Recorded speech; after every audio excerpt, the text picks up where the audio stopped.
Ndiyo, ni day ya pili tena tunaendeleza mada yetu inayosema jinsi ya kuanzisha biashara ya kudumu na yenye faida halafu kwa mtaji mdogo. Wewe unapokuwa unaona makampuni makubwa huwa unadhani pengine alipewa hizo biashara na serikali au alipewa biashara na ukoo.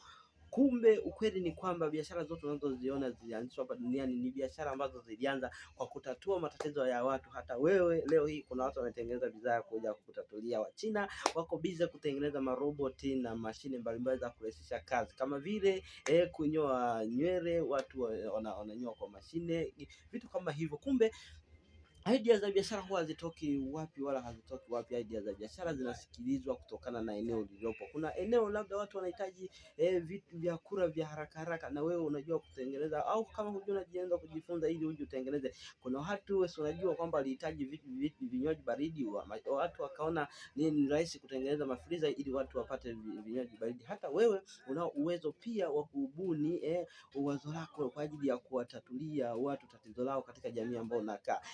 Njia tatu ambazo zinaweza kukusaidia kupata hilo wazo la biashara la kuanza nalo, kwamba njia ya kwanza ni kusikiliza watu wanalalamika sana, hasa nini kuhusiana labda usafiri, kuhusiana bidhaa wanazopata, kuhusiana huduma wanazopata kule wanakonunua vitu.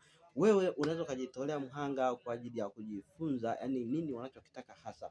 Usiangalie biashara ambayo unaipenda sana, anza na biashara ambayo inahitajika katika jamii husika.